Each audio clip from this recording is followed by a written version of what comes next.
Good afternoon class. आज हम जो सेक्शन सेकंड है उसका सेकंड हाफ करेंगे। उसका फर्स्ट हाफ पूरा हो गया था। मैंने आप लोगों को एक क्वेश्चन दिया था कल होमवर्क के लिए 15 थ्योरम, जो कि अभी तक आपने नहीं भेजी है।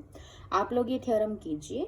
अब आपको जो नेक्स्ट जो सेकंड हाफ है वो इम्पॉर्टेंट है और फर्स्ट हाफ से थोड़ा इजी है, तो इसको हम एक फ्रेश स्टार्ट देंगे। अगर किसी ने नहीं अब तक सेक्शन सेकंड की स्टार्टिंग करी है तो अब आप कर लीजिए, उससे अलग है, कोई लिंक नहीं है। तो हम यहाँ से पढ़ रहे हैं। सबसे पहले हम पढ़ते हैं ऑटोनॉमस सिस्टम। सबसे पहले हम अपना बेसिक क्लियर करेंगे to apply on the results, questions and theorems. Autonomous system एक सिस्टम है डिफरेंशियल इक्वेशन का। ये क्या है? dx by d t is equal to P x comma y, d y by d t is equal to Q x comma y. तो ये system autonomous कब कहलाएगा? अगर कुछ कंडीशंस आती हैं, वो अगर वो ट्रू करे। देखो ये सिस्टम है, यानी कि यहाँ पर बेसिकली क्या है, x and y they are dependent variable, they depends on the independent variable t। और यहाँ पर राइट हैंड साइड में देख रहे हैं p and q, capital P and Q are the function of x and y only. That means they do not depend upon which independent variable t। तो a system of differential equation in which independent variability does not occur explicitly, यानी कि आपके पास यहाँ पर right hand side में जो मेरे पास function है p एंड q वो x और y के ही होंगे, वो t पे डिपेंड नहीं करेंगे अगर, तो इस तरह का डिफरेंशियल इक्वेशन का फंक्शन ऑटोनॉमस कहलाता है। जहाँ पर p एंड q कैसे हैं, डिपेंडेंट वेरिएबल है x एंड y के and does not depend on the variable t। For example मैंने dx बाई डी टी ले लिया, 3x square plus y, d y by d t ले लिया 7xy plus Y cube. तो हम यहाँ देख रहे हैं dx बाई डी टी और d y by d t में कहीं भी t की कोई टर्म नहीं है राइट हैंड साइड में। तो ये इस तरह का फंक्शन क्या है, हमारे पास ऑटोनॉमस सिस्टम है। उसके बाद हमारे पास आता है लीनियर ऑटोनॉमस सिस्टम। लीनियर क्या होता है, नाम से ही क्लियर हो रहा है। जैसे कि आपके पास लीनियर इक्वेशन होते हैं, क्वाड्रेटिक इक्वेशन होते हैं, कोई लीनियर इक्वेशन है, कोई लीनियर पॉलिनोमियल जनरली कैसे लिखा जाता है, जनरल फॉर्म में ax प्लस बी में। ये मेरे पास क्या है, लीनियर पॉलिनोमियल, यानी कि इसमें जो वेरिएबल अक्कर हो रहा है उसकी डिग्री 1 होनी चाहिए।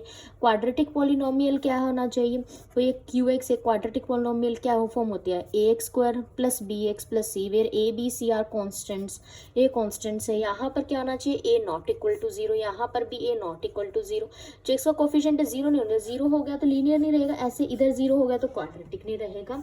ठीक है, लीनियर यानी कि जो वेरिएबल आ रहा है आपके पास वो सिस्टम में कैसे आने चाहिए, जो राइट हैंड साइड है उसमें वो डिग्री 1 में आने चाहिए। तो देखिए dx by d t is equal to x plus b y, d y by d t is equal to c x plus d y. जो इसमें आपके पास राइट हैंड साइड है, इसमें आप देख रहे होंगे वेरिएबल डिग्री 1 में अक्कर हो रहे हैं। For example dx by d t is equal to 3x minus 4y, d y by d t is equal to minus 7x plus 8y।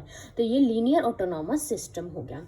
Autonomous system देखो, लीनियर ऑटोनॉमस सिस्टम के लिए पहले linear होना चाहिए, पहले ऑटोनॉमस होना चाहिए। Autonomous है क्योंकि इनमें राइट हैंड साइड में आपके पास t की कोई वैल्यू नहीं है, t के इंडिपेंडेंट है राइट हैंड साइड। और लीनियर होने के लिए इसमें जो variable x and y occur हो रहे हैं वो डिग्री 1 में होनी चाहिए, उससे ग्रेटर डिग्री में नहीं होने चाहिए। अब आप एक जर्नल ऑटोनॉमस सिस्टम को कैसे लिख सकते हैं, dx बाई डी वाई। एक तरीके से हमारे पास क्या है, ये है ना, हमने अभी करा dx by d t and d y by d t हमने लिखे। तो dx बाई डी टी हमारे पास क्लास यहाँ से किसके इक्वल था, dx by d t p of x y के इक्वल था, p ऑफ एक्स वाई। और d y by d t यहाँ से किसके इक्वल था, q ऑफ एक्स वाई। तो मैंने डिवाइड कर दिया, तो dx by d t divided by d y by ये डी टी है dt। तो यहाँ से कैंसिल हो गया, यानी कि P x y divided by Q x y. तो basically you got dx by d y is equal to P x y by Q of x y. ये आपके पास आ गया क्लास। ठीक है, ये एक्स वाई है, सिंपल y है ये। ठीक है, तो dx by d y is equal to P x y by Q x y, या फिर इसके साथ क्यू ले लो, इसके साथ पी, क्योंकि कोई फर्क नहीं पड़ता। देखिए यहाँ पर हमारे पास इसके साथ पी फंक्शन था, इसके साथ क्यू था, इसलिए d x by d y ये आया है। इन्होंने इसके साथ क्यू लिया हुआ है, यहाँ पर आप पी ले लो तो हमारे पास ऊपर क्यू नीचे पी आ जाएगा, कोई फर्क नहीं पड़ता q p, they are just the notations class, ये नोटेशंस हैं। इसका मतलब ये है कि डी एक्स मतलब जो एक्स है जो राइट हैंड साइड में आ रहा है, p and q they are the function of x and y. ठीक है, तो सिंपली आप उनको डिवाइड करो, चाहे इसको इससे करो, इसको इससे करो, तो जो आपको मिलता है ये है क्या, एक तरीके से ये है क्या आपके पास, इसको आपके पास यहाँ से क्या मिला, सॉरी अब यहाँ से कर रहे थे dx बाई डी वाई, क्या मिला आपके पास P x y by Q x y, ठीक है। और d y by d x अगर हम इसका रेसिप्रोकल कर दे तो Q x y by P x y, and d y by d x क्या होता है, वाई डैश वाई का derivative with respect to x, तो y dash is equal to Q x y by P x y which is the function of, और यहाँ से जो ये मिला है ये क्या डिवाइड करोगे आएगा तो फंक्शन एक्स और वाई का ही आएगा, चाहे एक्स बचे चाहे वाई बचे चाहे दोनों बचे, टी तो नहीं बचेगा फिर भी, तो y dash is equal to f of x y, यहाँ से जनरल फॉर्म आ गई y dash is equal to f of x y, और यू कैन सिंपली से y dash is equal to f of y, ठीक है। क्योंकि हमारे पास यहाँ पर ये एक ही वेरिएबल, मतलब बेसिकली आपके पास एक डिपेंडेंट वेरिएबल है y which depends on the x, तो इसलिए हम सिंपली इसको एफ ऑफ वाई भी लिख सकते हैं। अब हमारे पास आता है, आपको ये डेफिनेशन भी क्लियर होनी चाहिए, आपको डेफिनेशन भी पूछी जा सकती है। What do you mean by path कह लो, ऑर्बिट कह लो, ट्रेजेक्ट्री कह लो।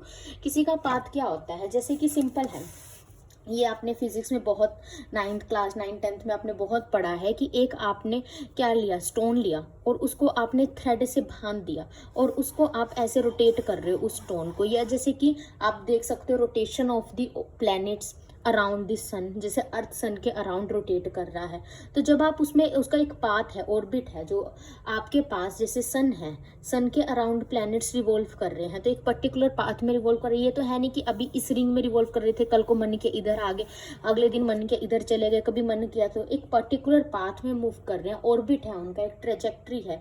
या जैसे मैं कह रही हूँ, एक स्टोन लिया आपने, स्टोन को धागे से बांध दिया, उसको आप रोटेट करोगे, ठीक है, और उसको आपने लीव कर दिया, स्टोन को रोटेट करते करते किसी पॉइंट पे रैंडमली किसी पॉइंट पे लीव कर दे तो स्टोन ऐसे जाएगा, टेंजेंशियली जाएगा, ठीक है। तो ये तो बहुत करते थे, तो आपके पास उसी तरीके से हम यहाँ पर भी डिस्कस करते हैं मैथमेटिकल सेंस में, व्हाट इज पाथ कह लो, ऑर्बिट कह लो, ट्रेजेक्ट्री कह लो, तो उसके लिए हमेशा हर जगह क्या होगा क्लास, आपके पास ऑटोनॉमस सिस्टम होगा। Consider the autonomous system d x by d t is equal to P x y, d y by d t is equal to Q x y, then given any number t nought and any pair, एक कोई भी pair ले लिया यहाँ से x y का, x note y nought real number, तो हम कहते हैं कोई भी इस पेयर के लिए और कोई पॉइंट टी नोट के लिए एक यूनिक सोल्यूशन एग्जिस्ट करेगा, यूनिक सोल्यूशन एग्जिस्ट करेगा, x is equal to f of t, y is equal to g of t, एक यूनिक सोल्यूशन एग्जिस्ट करेगा ऑफ वन का जो गिवन आपके पास ऑटोनॉमस सिस्टम है, सच दैट जो आपने टी नोट लिया था, ठीक है, उसको यहाँ पे पुट करेंगे, एफ ऑफ टी नोट देगा एक्स नोट और जी ऑफ टी नोट देगा वाई नोट। एक्स नोट और वाई नोट हमारे पास एक हमने पेयर लिए थे ना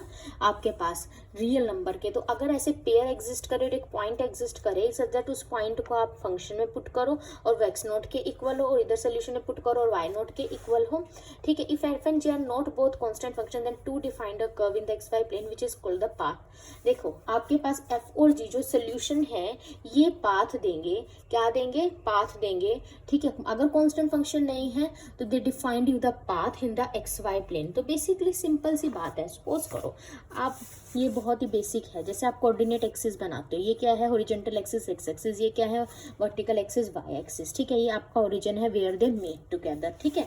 आपने कोई भी एक इक्वेशन दे दी, मैंने लीनियर इक्वेशन दे दी, x is equal to y, straight line बनेगी, ऐसे जाएगी पासिंग थ्रू द ओरिजिन, क्योंकि ओरिजिन को सेटिस्फाई कर रही है, एक्स जीरो पुट करोगे वाई जीरो तो एक्स जीरो, तो ये स्ट्रेट लाइन बनेगी। तो ये क्या है, इसका एक पाथ है जिससे मूव कर रही है। कोई पैराबोला दिया, y square is equal to 4ax है, y square x square is equal to 4ay type का है, right handed parabola, upward parabola, downward parabola, ये पैराबोला है, अपवर्ड पैराबोला है। तो ये आपके पास एक कर्व है, ये पाथ है, ठीक है। आपके पास एक ये क्या है, ये क्या है आपके पास राइट हैंडेड पैराबोला, ये क्या है लेफ्ट हैंडेड पैराबोला, ये क्या है डाउनवर्ड पैराबोला है। तो जिनकी ये इक्वेशंस होती हैं, तो आपके पास क्या कहते हैं कि आपके पास ये अगर कांस्टेंट होगा, suppose y is equal to 2 constant है, तो y इज इक्वल टू 2, ये 1 है, ये 2 है, कहाँ लाइन ड्रॉ होगी, यहाँ पर, ठीक है। तो कोई पाथ आपके पास कर्व जो है, अगर ये दोनों नॉन कांस्टेंट फंक्शन है, तब हमारे पास जो सेकंड एक डिफाइन करता है एक्स वाई प्लेन में कर्व, और जो कर्व होते हैं उसको ही हम पाथ, ऑर्बिट एंड ट्रेजेक्ट्री कहते हैं।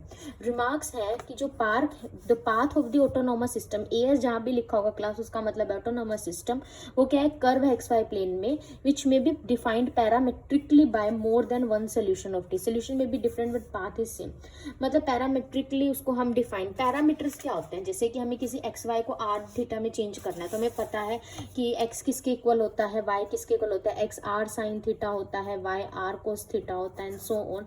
इस तरीके से हम आर एंड थीटा में हम चेंज करते हैं, तो ये पैरामीटर्स हैं।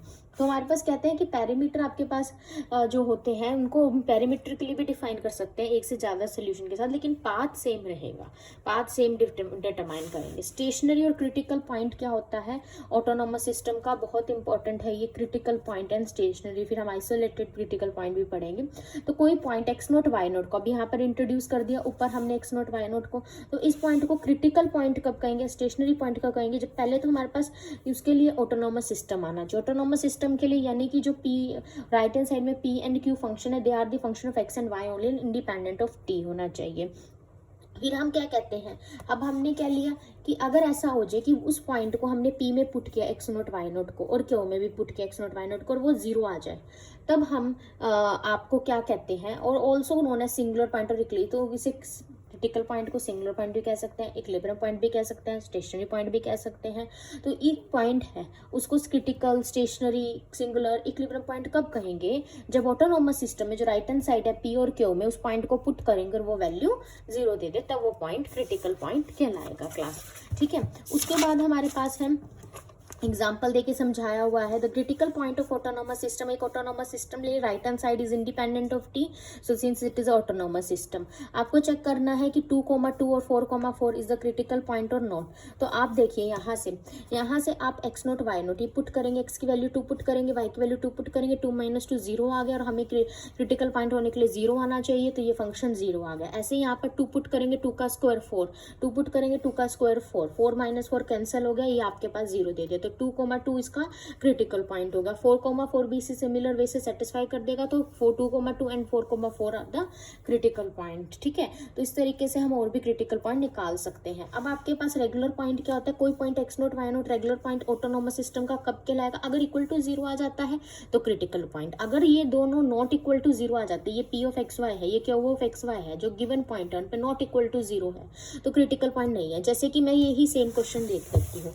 ठीक है, यही सेम हमारे पास क्वेश्चन है जिसमें हमारे पास dx/dt कितना है, dx/dt x - y है, जो कि ये क्या है pxy, और मैंने आपको x नोट y नोट जो है मैंने ये पॉइंट दे दिए 2,1, तो x की वैल्यू 2 है, y की वैल्यू 1 है, यहाँ पर पुट करेंगे pxy में, x की वैल्यू 2, y की 1, 2 - 1 1, तो 1 आया which is not equal to 0। तो ये क्या है, क्रिटिकल पॉइंट है? नहीं, ये क्या है, रेगुलर पॉइंट है। अगर 0 आ जाता तो क्या होता क्रिटिकल पॉइंट, जैसे 2,2 पे ये 0 दे रहा है, ठीक है, 2 - 2 कैंसिल होके कितना आता है 0, तो ये क्या होता आपके पास क्रिटिकल पॉइंट होता है। ठीक है, तो क्रिटिकल पॉइंट यहाँ से आ जाता, अगर 0 आता, नहीं है तो रेगुलर पॉइंट है। The critical point and regular point of any autonomous system, जरूरी नहीं। अब जैसे इसकी कितने बन सकते हैं हम, जैसे 2,2 बना है, 4,4, 5,5 भी बन सकता है, इसका 6,6 भी बन सकता है, इस तरीके से सो ऑन बन सकता है, 1,000,000 भी बन सकता है, 1 करोड़ 1 करोड़ भी बन सकता है, बिलियन, ट्राई मिलियन, कुछ भी बन सकता है। तो यहाँ पर infinite critical points are there of this system. ठीक है, और इनफाइनाइट रेगुलर पॉइंट्स भी होंगे, क्योंकि इस तरह के आप बहुत सारे 2,1 अलग अलग टाइप के एक्स और वाई की वैल्यू जिसमें अलग अलग लोग, तो बहुत सारे इनफाइनाइट पेयर बना सकते हो, फाइनाइट भी हो सकते हैं, इनफाइनाइट भी डिपेंड्स ऑन दिस सिस्टम। तो ये रिमार्क आपने याद रखना है। And what do you mean by isolated critical point, तो जैसे मैं बता रही थी इंपॉर्टेंट है, उसके लिए आपको सबसे पहले क्लास क्रिटिकल पॉइंट की नॉलेज होनी चाहिए, फिर आप आइसोलेटेड बनाओगे। पहले तो एक ऑटोनोमस सिस्टम आएगा, फिर एक्स नोट वाई नोट उसका क्रिटिकल पॉइंट होना चाहिए। उस क्रिटिकल पॉइंट को आइसोलेटेड कब कहेंगे, जब उस पॉइंट की नेबरहुड में आप एक सर्कल ड्रॉ कर सको सच दैट वो पॉइंट उस सर्कल में का ओनली क्रिटिकल पॉइंट हो। There exist a circle in the neighbourhood of the point x note y naught. एक सर्कल की इक्वेशन क्या होती है, x - x नोट का whole square plus y - y naught का whole square equal to r square, यानी कि ये सर्कल विद रेडियस r है एंड जिसका centre x naught y note है। तो ये एक सर्कल, हम एक पॉइंट है हमारे पास, पोस्ट क्रिटिकल पॉइंट है 2,2, इसको सेंटर मान के आपके पास इसकी ये रेडियस हो जाएगी, इससे हम एक सर्कल ड्रॉ करें, तो यानी कि इस सर्कल में सिर्फ ये ही पूरे सर्कल में बहुत सारे पॉइंट्स आएंगे। ठीक है, अगर आप ये 2,2 इधर आ रहा है तो यहाँ पर क्या आएगा, ये एक पॉइंट है, यहाँ पर कौन सा पॉइंट है, सपोज करो एक्स की वैल्यू 1 है, वाई की 0 है, इस पे लाई कर रहा है 1,0, तो ये हमें चेक करना है। जो मेरे पास ये अभी dx/dt था मेरे पास x - y, तो मेरे को चेक करना है 1,0 पे क्या बन रहा है, 0 नहीं बन रहा, तो ये क्रिटिकल पॉइंट नहीं है। यानी कि एक पॉइंट क्रिटिकल पॉइंट, देखो ये पॉइंट क्रिटिकल पॉइंट तो है, इसको आइसोलेटेड कब कहेंगे, जब इसके नेबरहुड में एक सर्कल ड्रॉ किया जाए सच दैट उस सर्कल में, जो सर्कल में कोई और क्रिटिकल पॉइंट ना, उसके अलावा रेगुलर पॉइंट हो सकता है, ऑब्वियसली नॉट इक्वल टू 0 आएगा तो रेगुलर होगा, उसके अलावा क्रिटिकल पॉइंट ना, तो आइसोलेटेड। आइसोलेटेड मतलब अकेला। ये तो लॉकडाउन में बहुत अच्छे से सिचुएशन पता लग गई आइसोलेशन क्या होता है, अपने आप को आइसोलेट करना, सबसे अलग करना। कोविड की वजह से अगर किसी को कोविड पॉजिटिव है तो वो अपने आप को आइसोलेट कर लेता है, सबसे अलग कर लेता है, उसके आसपास कोई नहीं होता, खाना भी उसके रूम के बाहर रख के चले जाते हैं, तो ये आइसोलेशन है। तो ऐसे ही आइसोलेट कर लेता है कि मैं ही अकेला हूँ क्रिटिकल पॉइंट, मैं ही अकेला कोविड पॉजिटिव हूँ, मेरे आसपास सर्कल में कोई आएगा ही नहीं अगर मैं कोविड होगा पॉजिटिव होगा, तो ये आपके पास आइसोलेटेड क्रिटिकल पॉइंट कहता है।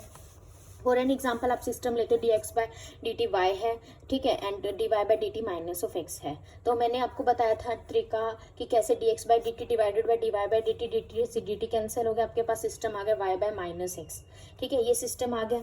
इसको आपने इंटीग्रेट किया, देखिए आपके पास कैसे है क्लास, इसको देखिए dx बाय dt कितना है आपके पास, y है, यहाँ से dy बाय dt कितना है क्लास आपके पास, यहाँ से माइनस x है, तो आप डिवाइड करो dx by dt divided by dy by dt, ये dt है, ठीक है, ये कैंसिल हो गया, इधर क्या आ गया y बाय माइनस एक्स, तो आपके पास बेसिकली क्या आ गया class, dx by dy is equal to minus y by x, तो ये आपके पास क्या आ गया, x dx is equal to minus y of dy, ये आ गया क्लास आपके पास। तो आपने क्या किया है, तो ये क्या इक्वेशन बन गई, x dx plus y dy is equal to 0, integrate both side between the, आपके पास इंटीग्रेट करेंगे कोई लिमिट नहीं है, x की क्या आएगी एक्स स्क्वायर बाय 2, y की क्या आएगी y square by 2 plus constant of integration is equal to c, तो ये आपके पास यहाँ तक आगे c ले लो, c1 ले लो, फिर आपके पास यहाँ से क्या हो गया, उधर चला गया, वैसे सी स्क्वायर हम ना अकॉर्डिंगली कॉन्स्टेंट अकॉर्डिंगली वैसे ले लेते हैं, जैसे हमारी इक्वेशन अभी सर्कल चाहिए तो उसके अकॉर्डिंगली ऐसे ले ले, 2 कॉमन ले लिया, एलसीएम आ गया 2,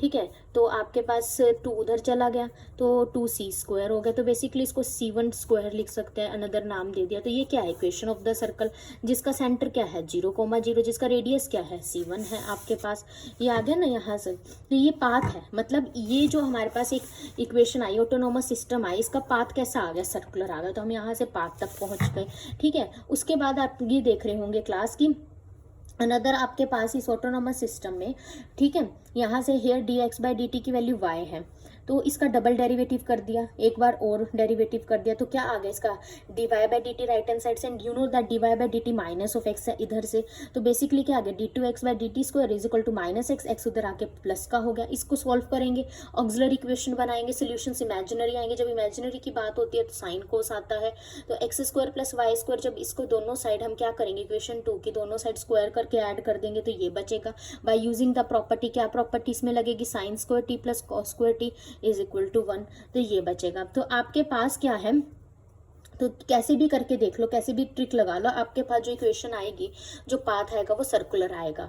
तो जो सोल्यूशन है, क्या क्या कंडीशन सेटिस्फाई, हम देखते हैं कि x 0 पे 0, y 0 पे 0, तो यहाँ पर 0 0 पुट कर दो तो c की वैल्यू 0 आ गई, ठीक है। ऐसे ही यहाँ से आप इसको जब पुट कराओगे, यहाँ पर जब आप x 0 करोगे, y 0 करोगे, यहाँ से c1 c2 आ जाएगा, x y की वैल्यू आ जाएगी, तो आपने यहाँ पर पुट करके आपके पास इक्वेशन आ गई, जो एक यूनिट सर्कल रिप्रेजेंट कर रहा है with centre O, with centre at origin है, ठीक है, और रेडियस 1 है। इनिशियल कंडीशन अगर आप चेंज कर लो, अभी तो आपकी क्या थी इनिशियल कंडीशन, x 0 पे 0 है, y 0 पे 1 है, अब x 0 पे -1 कर लो, y 0 पे 1 ही रहने दो, तो आपके पास आप देख रहे होंगे कि कुछ और सोल्यूशन आता है, कुछ और डिफरेंशियल इक्वेशन आती है, ठीक है आपके पास। लेकिन ये आपके पास जैसे सोल्यूशन कुछ और आ जाए, जैसे सोल्यूशन डिफरेंट है, पैरामीटर t की टर्म में आ गया है, ठीक है, बट अगेन फ्रॉम हेयर आपके पास अगर यहाँ से दोबारा देखें तो y स्क्वायर प्लस ये आपके पास, लेकिन यहाँ से पाथ सेम है, अभी हमने कहा था ना कि पाथ सेम रहेगा, चाहे वो पैरामीट्रिक फॉर्म में रिप्रेजेंट हो सके। तो क्लास आप लोगों का होमवर्क ये रहेगा कि आपने मेरे को 4 एग्जाम्पल देने हैं ऐसे, जो कि आपके पास आइसोलेटेड क्रिटिकल पॉइंट, आपने खुद से ऑटोनोमस सिस्टम एक बनाना है, और फिर उसके आपने मतलब 4 अलग अलग ऑटोनोमस सिस्टम बनाने, और चारों के आपने क्रिटिकल पॉइंट मेरे को बताने हैं।